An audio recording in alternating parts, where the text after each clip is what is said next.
Welcome to another episode of the Chronic Comeback podcast. This week, I'm really excited to have on the show Kristen Greene. I'll just give you a quick introduction to Kirsten before we get into the podcast itself. So, Kirsten, for as long as she can remember, had digestive and stomach issues, desperately searching for solutions so she could stop fighting her own body and actually have an easy relationship with food.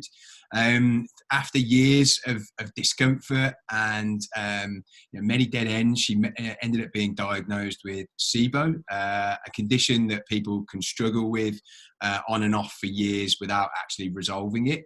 But through her own research, work and determination, she managed to overcome the condition and is now using her knowledge and experience to help others with similar issues and helping them reclaim their own lives. And so this is just the exact kind of story and person that I love having on the podcast, because it's your story that has enabled you to come out the other side and actually help other people. And in the position that you're in now, living an amazing life in Bali. I'm so jealous. How are you?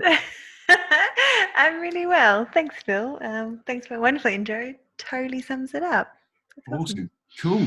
Well, I think I simplified it. I was just like, no, she covered from SIBO, and then from doing my research, it wasn't quite. Could you talk us through how things were? You mentioned on your website and the research that I've done that you always kind of had an issue. Could you talk us through kind of like your childhood, how that was, and your relationship with food? Sure, for sure. I'm hearing myself. I don't think.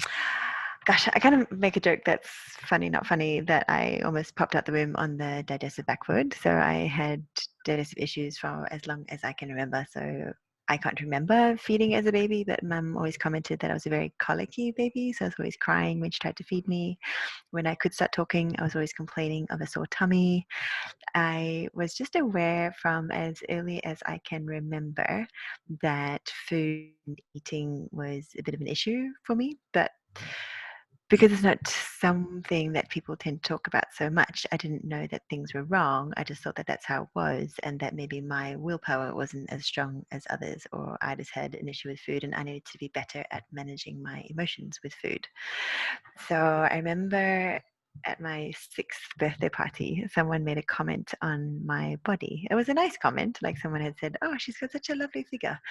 And that was the first sort of memory that I have that there is some judgment around how our bodies look or don't look. Mm-hmm. And then from when I was around 10 years old, I started gaining quite a bit of weight without really understanding why.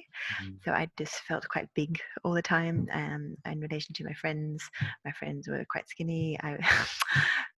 Kids can be mean. I was at a friend's sleepover and they put me on, because I've always been quite tall, they put me on a scale to weigh me against my friend's weight to show that everyone knows that I was bigger, but they put me on the scale to show that I was heavier. I was like, yeah, I know that. So from then I always had an issue with weight. And I was like, why is it so hard for me to just not get fat all the time? In hindsight, I wasn't getting fat. A little bit of it was, but I was getting bloated. So like, how can I be thin in the morning and how can I be fat by nighttime? That's just not fair. Like, I'm doing all the right things. I feel like I was aware of what foods were healthy or not. I didn't eat junk food, but weight was always a bit hard. In hindsight, it was bloating. Mm. Then I had lots of antibiotics as a child because I had recurrent tonsillitis, so that would have messed around with my digestion. So as I got more and more in control of my food, as I went through my teenage years and I got to choose more about my food, I found that I would restrict for periods of time because I felt better if I didn't eat. So if I didn't eat, my acne was a bit clearer. And if I didn't eat, I felt thinner. If I didn't eat, I didn't have so much what we tend to call now brain fog. So I just felt better if I didn't eat. But we need food to function. So I would get to the point where I was starving. So then I would overeat and then I'd feel awful for 3 days and I just repeat the cycle. And then I would read about someone doing the cabbage soup diet, losing lots of weight and feeling amazing. So then I would go and do the cabbage soup diet. Then I would hear about the Atkins diet and I'd try the Atkins diet. I would count out 20 raisins because this helped this person feel good. So maybe I'll do this. I always felt like I was more naturally driven. So I always felt like I was choosing the natural ways. But just from a desire to, as you're saying, like stop fighting with my body. Like I don't believe that it should be, I never believed it back then that it should be as hard as it was for me. I was always thinking about food 24/7. If I wasn't eating it, I was thinking about what I would be eating, how I would be eating it, how is it going to affect me, how long am I going to be out of action for. If I had a meeting coming up or a date coming up and I wanted to look nice, I wouldn't eat for a few days before so that I wouldn't be bloated. It controlled my life. And then I kind of fell into naturopathy as I was traveling around Australia at the time, and I'm not actually Australian, from South Africa, and I thought it'd be a good thing to start studying. And I had some, what would you call it, experience or exposure to massage. So I was like, oh, maybe I'll do remedial massage. That sounds pretty cool. And it's a way to stay longer in Australia. I was like, that sounds cool. And then this is where the universe sort of helped me out with my calling. Someone gave an introduction to naturopathy, and I was like, that sounds amazing. So I walked out of that room into the registrar's office and changed my course there and then. And then learning about, I didn't even know what a naturopath was. So they didn't really use the term in the UK. I hadn't really heard of it in South Africa. So I had to go home and Google what a naturopath was. I just liked what they did and how interesting it was. So through my naturopathic studies, learning how the body is actually meant to work, people would, when you start something new and people share their stories about where they're there, and this person had major hormonal issues and healed it with natural medicine. Now they want to be a naturopath. This person's mother had cancer, healed it with natural medicine, came around to me and was like, oh, I don't really have many issues. It just sounds really interesting. And then got to learn how the body should work. And it's like, whoa, okay. So you're meant to have a bowel motion more than 3 times a week. Your tummy isn't meant to bloat every time you eat. You aren't actually meant to have acne connected with the food.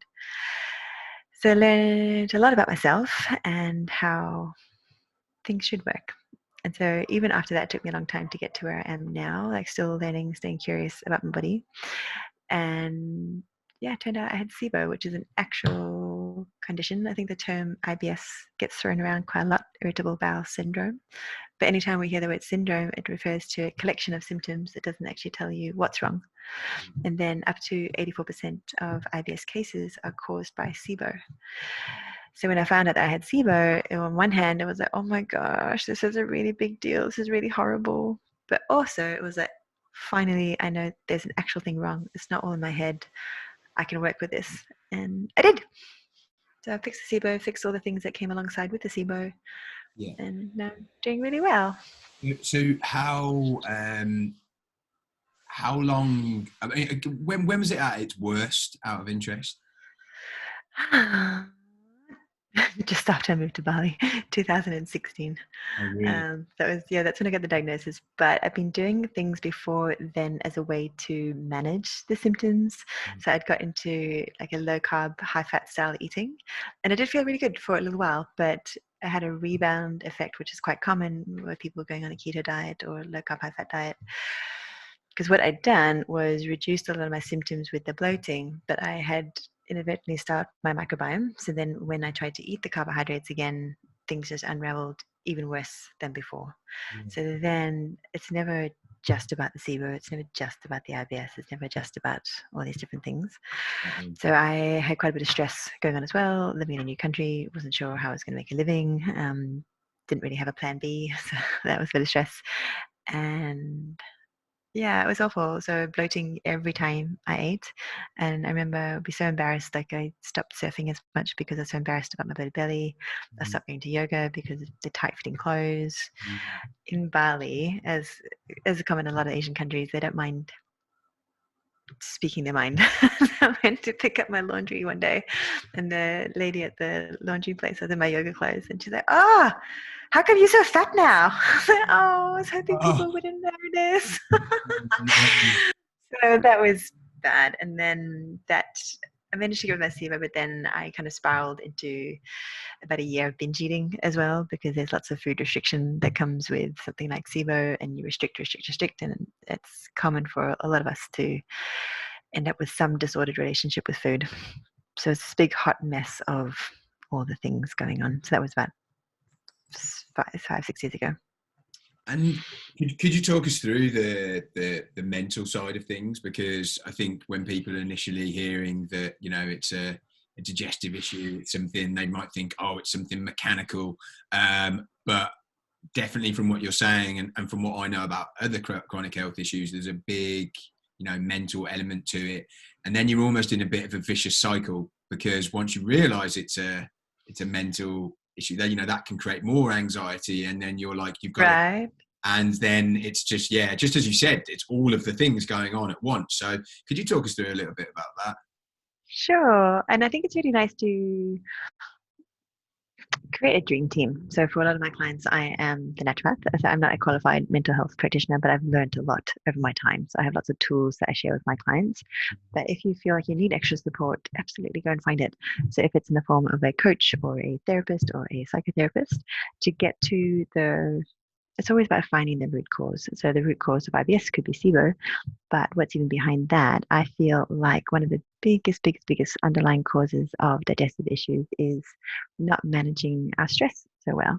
And it's not about eliminating our stress, it's learning how to manage it. I talk a lot about the sympathetic nervous system and the parasympathetic nervous system. So our sympathetic nervous system is also known as our fight or flight. So that's our survival instinct. And then the parasympathetic is our rest and digest, also known as our breathe and feed. So a lot of us tend to live in our sympathetic nervous system these days because life is so busy. And if we are there, so our digestion and our hormones, they'll still work, just not as well. So then, if you are in survival mode, your stomach acid doesn't get released as well. Your motility will slow down. A whole bunch of the digestive functions that should just happen automatically don't. So I help my clients with, a lot of people have heard of a treatment plan. A lot of people are familiar with a meal plan. A lot of people are familiar with a training plan if they want to say train for a marathon. I also take my clients through having their own mental and emotional health plan. So identifying your patterns and behaviors and habits.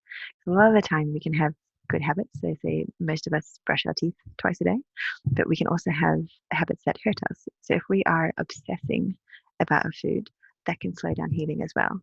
So it's important to be aware of what you're doing, and then forget about it as much as possible. Go live your life, do other things so that you're not obsessing about it. Because how we feel about food is going to affect our ability to digest and absorb it. And if you experiment with Pavlov's dogs, he noticed that every time his the housekeeper came to the kitchen to feed the dogs, they'd start salivating. So then he did the experiment, I'm going to blow the whistle, feed them, blow the whistle, feed them. Got to the point where he could just blow the whistle, not a food in sight, but they would start salivating already. So looking after that relationship with food as well. And then for me, a big thing of mine was binge eating, which can be classified as a passive behavior. So something that we do to avoid feeling the feelings that we don't want to feel. For other people, it could be drinking alcohol to excess, or it could be gambling, could be smoking, could be porn. So that's just a symptom of something else, just like bloating is a symptom of something being wrong with digestion. So if you can identify a pattern or behavior that's not serving you so well, and then identify what tends to come before that, and then take corrective steps before that. That was a huge help for me. So identifying, like for me, some of the things that led into binge eating was when I was tired, or if I was overwhelmed, if I wasn't drinking enough water, if I wasn't exercising enough, if I wasn't interacting with friends enough. So then before that, so flipping that around, I would make plans to interact with friends, and being specific, like 2 or 3 times a week, I would write down I need to drink between 2 and 3 liters of water per day. And actually, for me, big part of overcoming binge eating was eating more consistently. So for me, it works really well having breakfast, lunch, dinner. If I tried to do the intermittent fasting and left it too long, then I would overeat. So it's all different for everyone. So looking into what's causing your thing, getting there, and getting support and help with it is really important. And how did, at times, how did what you were going through affect, or even if it did affect like relationships in your life? Because because I can imagine if you've always got to be that person, which is what I'm doing at the moment, is like, I can't do that, I can't do this, and then there's a little bit of a potential disconnect, and they are, particularly with something like a stomach as well, because everyone's had a bad stomach, right? And someone will go, I've had a bad stomach, and they think that what they have been through is anything like what you're going through, and you're just like raging inside because you're like, it is not the same thing. Right. And Yeah. yeah, I mean, were there instances like that? Could you talk us through like how that affected that side of your life? For sure. And then also, I feel that unless they've been through what you've been through, they may have empathy, but it'll be really hard for them to relate. So even as frustrating as it is, if you kind of bring that back and say this person doesn't know, and then that's their stuff, they can do it. I noticed it for sure when I went through a period of time where I just didn't feel like drinking alcohol. It wasn't like I was doing it to be good or anything. I just didn't want to drink alcohol. And I was in Australia, which is such a big drinking culture. And I would get hassled all night long if I made a big deal out of it. And I don't think you've got any siblings. I had a brother who used to tease me, tease and tease and tease and tease and tease. And I learned that if I stopped reacting, he would stop teasing. So with the drinking people, if I just like, oh yeah, don't feel like it, they would leave me alone. Or if I said that I was hungover, they'd leave me alone. So silly. You just hang No. out. It's like, yeah, I just I don't want to drink alcohol. But with the food, like it's really important to know your why. Like, why do you want to get better, rather than just saying because I feel good. But yeah, but why? So I can't wait to be a mum. I think I'm going to be I know I'm going to be an awesome mum. But when I was really sick, one of the things was that I lost my period for 2.5 years. So you can't really make babies if you're not ovulating. And my digestive issues controlled my life that much that I didn't want to date anyone. So I was so embarrassed about the bloating and the smelly farting at nighttime. Like, who wants to be able to take that home? So I wasn't dating. I even didn't go out to eat at restaurants with friends because what am I going to eat? Do I pretend that I'm normal? If I do pretend I'm normal, eat the normal food. How long am I going to be in pain for? Is it worth it? Or do I just eat unsafe food? But then everyone's going to think I'm weird.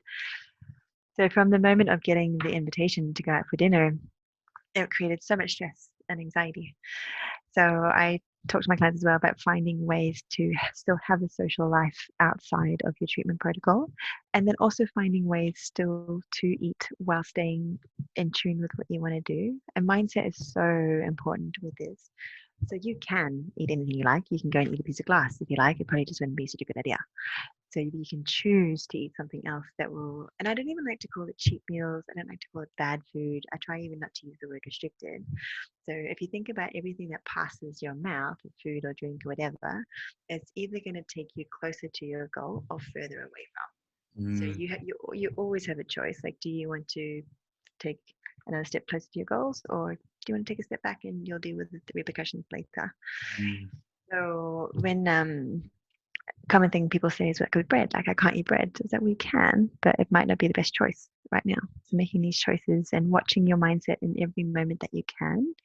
In the beginning, it won't be as natural, but the more you catch yourself and just remind yourself, and watching how you talk to yourself as well. Like sometimes we can be, I don't say swear word, but we can be so mean to ourselves. And if you think about someone going through what you're going through, if it's your best friend, if it's your daughter, if it's your partner, if it's your mum, how would some favorite person in your life, how would you talk to them in that moment if they were having a hard time? And it's normal to fall down on a healing journey. It's never going to be a straight up line. If we all gave up as toddlers, no one would be walking around. So we get back up, we keep trying, and here we are today, all walking around. Pretty good.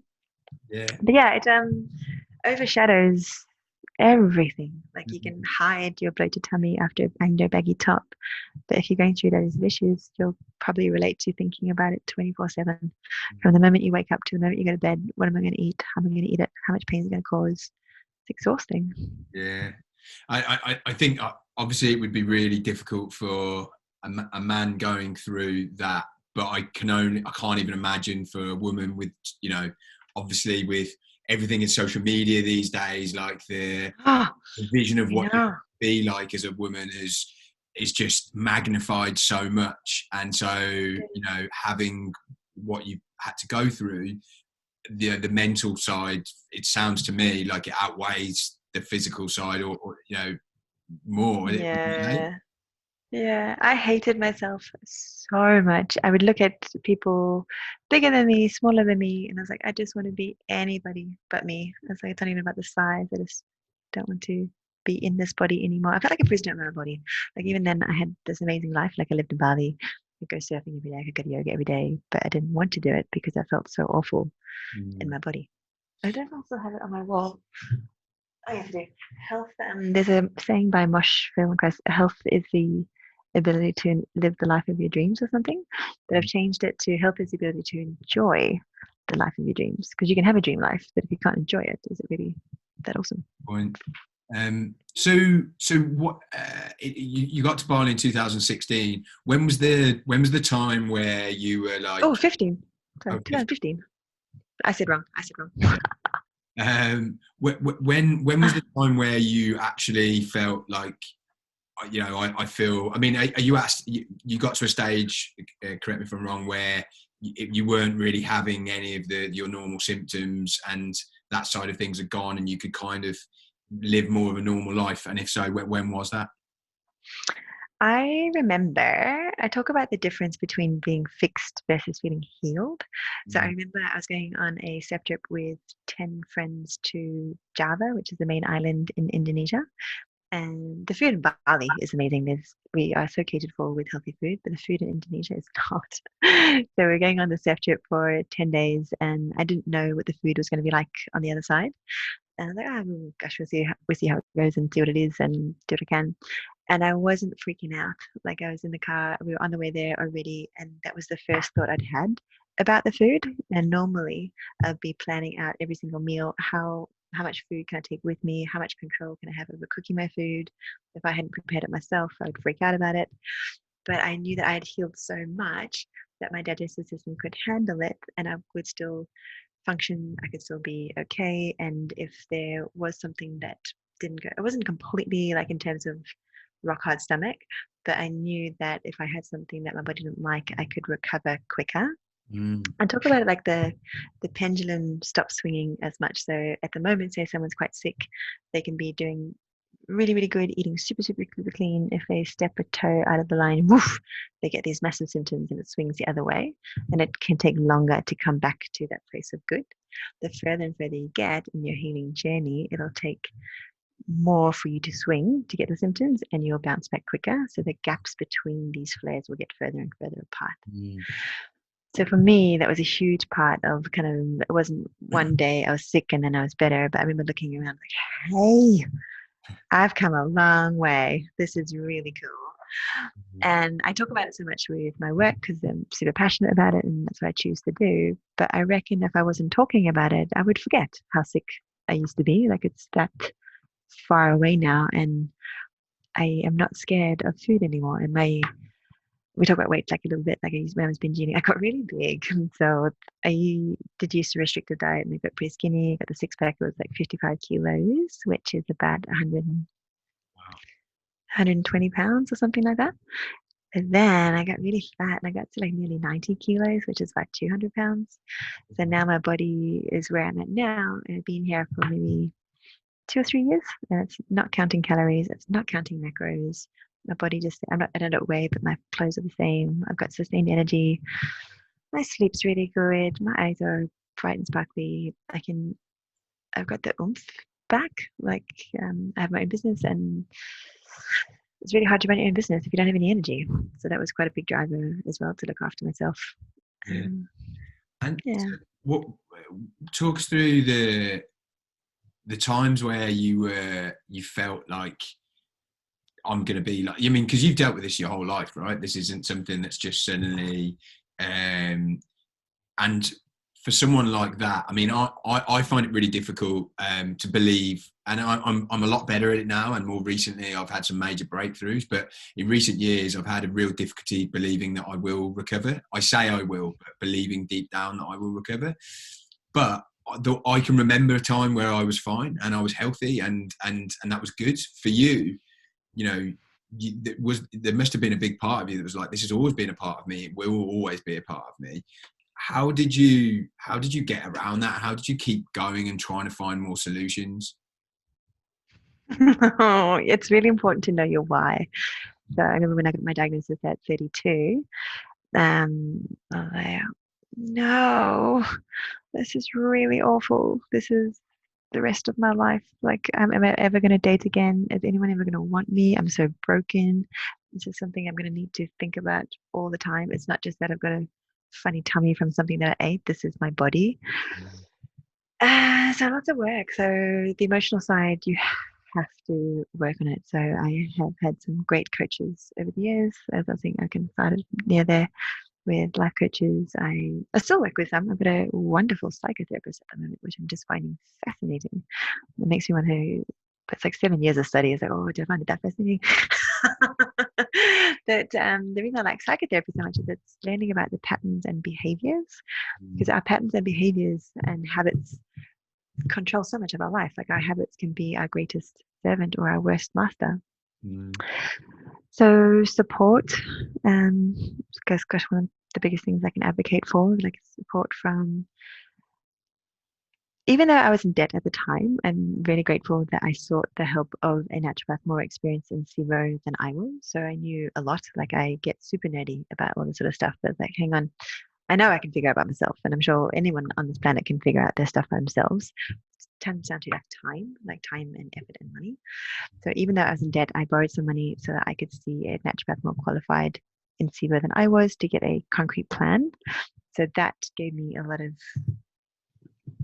I don't want to say determination or faith that I was on the right path. Because I think if you start trying to imagine the days before Google Maps, you didn't have a map and you say, oh, I think it's this direction, you might second guess yourself a lot. But if you know that you're going in the right direction, that's going to help you stay the path. And coming back to your why. So like, why do you want to feel better? Like, for me, a huge part of it was becoming a mum. And also, I don't want my children to go through what I went through. So I really don't want my little girl or my little boy to have digestive issues, because I know how awful it is. So knowing your why is a huge. Do you have a why? Do you know your why? It depends. So with my health. Yeah. Oh God, you put me on the spot there. Interview becomes the interviewer. Well, no, it's a really good question. So I've read the book, like Simon Sinek. Is it Simon Sinek? Oh, right. So there's a book called Start with the Why, or Start with. Oh, cool. Why, and it's more around business, and so Okay. But for me, with business, and why I started my company was I wanted more. I wanted more options and more. Yeah. Choices and more freedom, and with my health, it's kind of the same thing, really. Like, yeah. I want to be able to maximize every opportunity I have, and if you don't have the energy, nice. Yeah.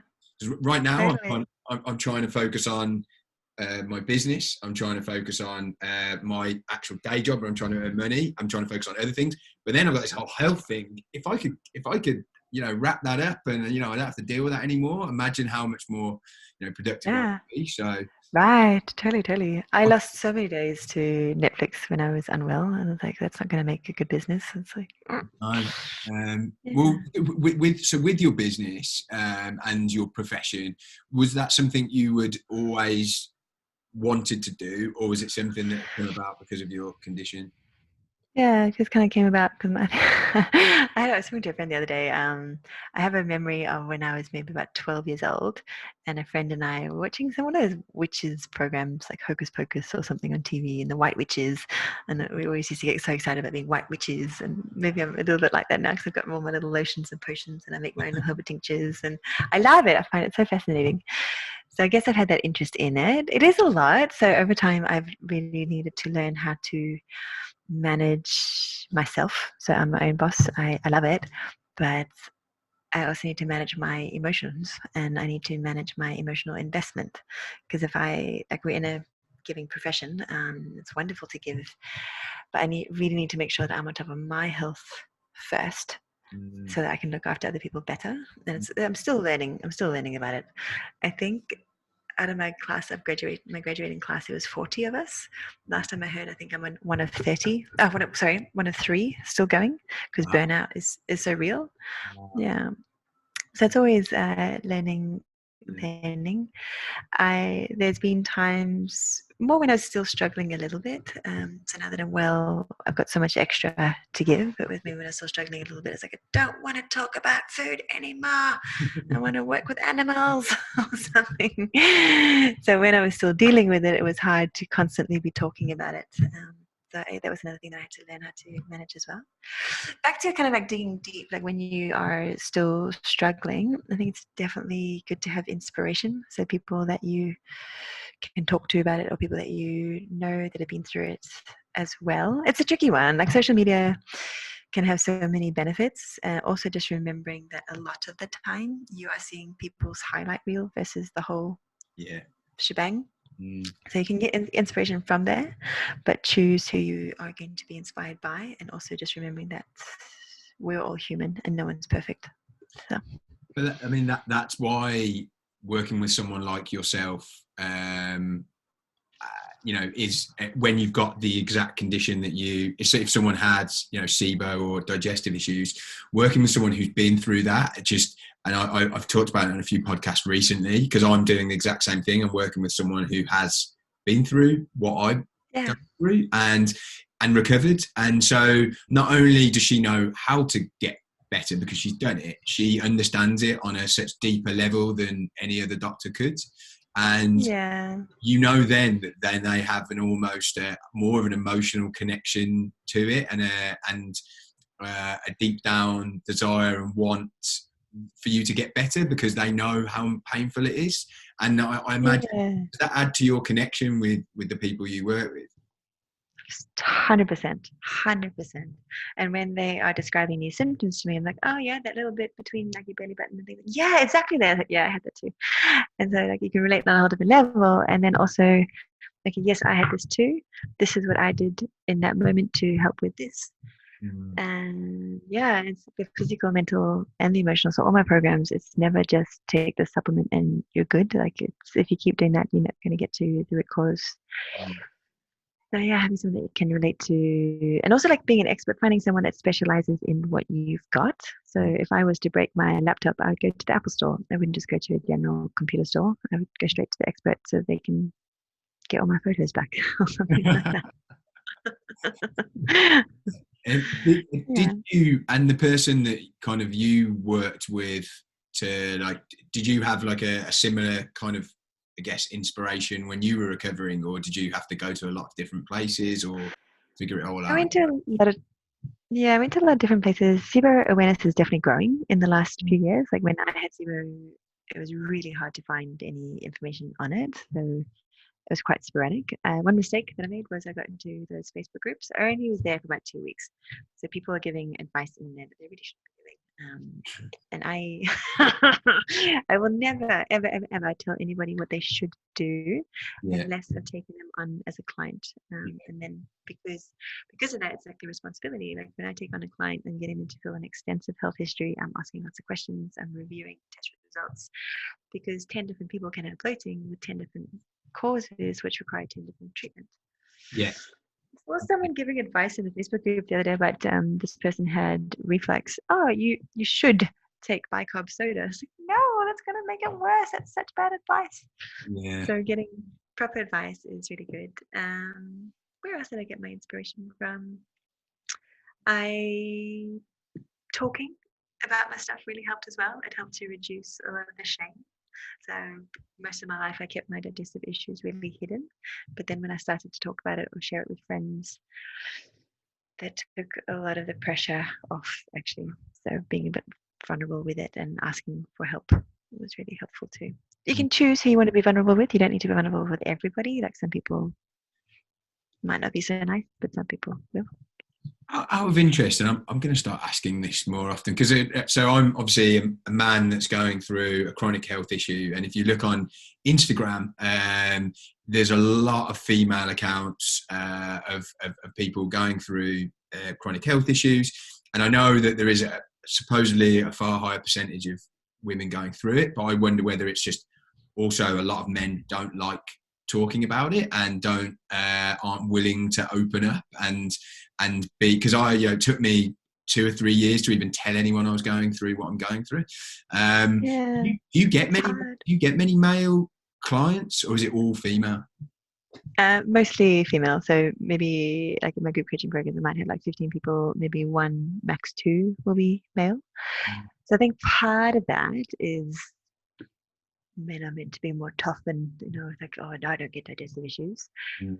So there's that part of it. And also maybe I think sometimes men aren't as aware. So women are naturally more sensitive creatures, which sometimes people put as a negative thing. I like being sensitive. It makes me more in tune with people. It helps me to be more empathetic. Yeah. Again, it's something that I know about myself, so I need to manage it. So Mm. I need to manage my emotions. And then, so with that sensitivity, I love this fact. We've got 500 million nerve endings in our digestive tract, maybe 2 to 300 million in our central nervous system or spinal cord. So we've all got nerve endings in our digestive system. So if we are more sensitive emotionally, like on day-to-day life, our digestive system is more likely to be more sensitive. So I feel like that is a part of it as well. So women are naturally more sensitive, so more sensitive to food, more sensitive to emotions, things like that. Yeah. And then this is the diagnosed cases as well. I feel like men are less likely to go to the doctor and say, hey, can we do some testing? Hey, I need some help with this. They want to get more tendency. It's a big stereotype, but that's what I've found in clinical practice as well. Even like I got a really good friend of mine here who he's talked about some of his health stuff, and his health stuff has been he broke his back like a couple of years ago, so he hasn't been surfing, and he had a really stressful time at work, which ended up with urticaria. So he's told me that sort of stuff, but it wasn't until much later into our friendship that I got to find out that his digestion wasn't so good. And it only came about because I was talking about all the different things that you can learn from looking at your poo. And he's like, oh, really? Oh, really? Oh, really? I have 5 of those 7. And so from that conversation, he learned that actually his digestion wasn't as good as he thought it was. Yeah. So sometimes there's a lack of awareness kind of thing. Yeah, definitely. It's just out of interest as a man in this kind of community, let's say. It's interesting observation, and it's because there is a lot of emotional work and more like meditation, stuff like that. I do often feel it is, particularly for me, who's like coming from like a very more masculine side previously, having to come round to this side of things and look at more of the emotional and be more in tune to my emotions or all of that side of things. I'm not describing it very well. It is a lot more difficult, and I'm sometimes a bit envious of women or maybe men who are better able to access that side of them, because they can do that. It comes more easily for them. But but it's I'm sure there are benefits as well in this situation for having more of a masculine side of things, because you can maybe deal with some elements. Yeah, it's amazing. I'm so happy for you that you are where you are when you're taking the steps. Yeah. No. I've come a hell of a long way in that respect. For yeah. Sure. I mean, even doing something like this, you wouldn't have me starting a podcast and putting a message out there that there was anything wrong with me. There's something, as a man, I don't know why, putting something out there and letting people know there's something wrong with you. There's something that you're saying, I'm weak, I'm different. And you don't want to do that. Even now, I find it really difficult because it's uncomfortable, but I know it's also really important for me, but for other people. Brene Brown's really good with that one. She talks about how much strength there is in vulnerability. That's pretty cool. Yeah. I like that. Cool. Actually, that's a question I've asked recently. I forgot that I was going to ask today. If there was one book or podcast or something that you've listened to or read that made a bit of an impact for you, and I put you on the spot here, I didn't give you this question beforehand, so you might not know, but is there one that you think, oh, that really stands out for me, one you would recommend at all? Not necessarily for SIBO, but just maybe more of mindset. Is it too cheesy if I say The Chronic Comeback? Oh my gosh, I've got so many books. I love books. Joe Dispenza. Joe Dispenza is awesome, actually. So Joe Dispenza is very big on the power of the mind and quantum healing. I love his podcasts and his meditations and his books. One that was really helpful for me was Breaking the Habit of Being Yourself. That was a really good one. That was quite transformative for me. Podcasts, I get quite nerdy. Like, I love the gut ones and the ones on the microbiome. Brene Brown's really cool. I really like the work that Brene Brown does. It kind of gives me the sense that I'm part of something bigger, and there's a lot of strength in that, and that we are perfect as we are. I also feel like we can accept ourselves as perfect and also want to progress. I feel like sometimes there's almost this like reverse body shaming, and like, you should love yourself as you are. Like, yes, and I can also want to improve on something. Yeah, definitely. So I'm going on a Joe Dispenza advanced retreat in June. Where is that one? In Cancun. I want to go there. Yeah, so I'm if I can get out of the country, hopefully I will be able to. So I read that book, Breaking the Habit of Being Yourself. I'm almost at the end of Becoming Supernatural, and then I wanted to read cool. You Are the Placebo as well. Yep, I got that one. There's also Evolve Your Brain.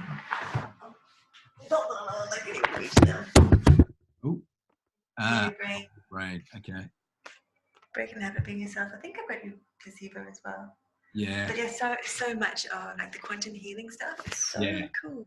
Yeah. And you can't just do the physical and ignore the mental and emotional. Yeah, it's difficult though, because it's like he talks about I'm going through like the online progressive course at the moment, and he talks about don't get up from your meditation until you're in love with your life, and I'm like, I haven't got that much time, man. What? I think it was help. Yeah, and finding what works for you as well. So like I think everyone that spends time with me knows how much I love surfing. So for me, surfing is really helpful because it's like a serotonin-based activity. So I am so present when I'm in the surf, because if you're not present, you are going to wipe out pretty quick. So you've always got to check the wave. You're looking for people, whose turn is it? I'm going to go for a wave. So for me, that's a big part of my moving meditation. So it doesn't have to be sitting on a cushion with the eyes closed. And that's definitely helpful. Like journaling, I don't really find journaling helpful. I tried it a few times, but for some people it is magically helpful. Giving yourself some undivided attention on a day-to-day basis, whatever form that is really good. So if you're having a bubble bath, don't take your phone with you, just be in the bath. If you're meditating, just meditate, don't think about anything else. Just give yourself some undivided attention. It can be really helpful. Awesome. I normally ask, what advice would you give someone at their kind of darkest hour? But I feel like you've just, given someone, you've given a lot of suggestions there. So, I mean, is there anything else, like someone who's going through a really difficult time at the moment? And is there anything else, like mentally, just like you would, advise you? Sure, actually. It's not a tidbit. It's a little bit. I mentioned it a little bit when I was going through the binge eating stuff, and I identified that the binge eating is the behavior that I wanted to change. So if someone's going through a really horrible time, and we all know, I think, that meditating is going to make us feel good, or going for a walk is going to make us feel good. But sometimes if you are just in a really bad place, just give yourself some easy wins, and identifying what your easy wins are, like some low-hanging fruit. So for me, sometimes I would go through like 3 days of Netflix. I was like, I just cannot face the world, and giving myself some grace to do that. And then something that would make me feel a little bit better would be watching Jimmy Kimmel mean tweets on YouTube. I think it's hilarious, so it would get me laughing. Or I'd watch TV news bloopers. So something that, if you're just having a really, really awful time, what's a little thing that you can get from ground zero to a little bit above, and then it's a little climb from there, and then having as much support as you can get is great as well. Awesome. Look, thanks so much for coming on and telling your story. It's been amazing. You're welcome. People want to connect with you, obviously people who've got relevant issues, but also just people maybe want to reach out to you. What's the best way of them doing that? You find me on my website, so it's just Kirsten-Greene.com. So Green's got the E on the end, and it's a hyphen and underscore. And then from there, there's loads of different resources. I've got a whole bunch of free stuff on there. Then I've got different courses that I do, and there's the contact form in there. You can get in touch with me there. I am very active on Instagram, but the DMs get a little bit out of control. So if you want to get in touch with me, the email it's hard. If you want to get in touch with me, email is the best way, and we will get back to you. Awesome, cool. Well, I'll include all of that in the show notes. And yeah, thanks so much for You're welcome. Are you off on a surf now, or have you done your surfing for the day? No, it's 5 o'clock, so I've got time for an hour and a half before sunset. Oh God. It's so good. Enjoy I can walk. and I'll speak to you very soon. Awesome. I'll see you in Bali.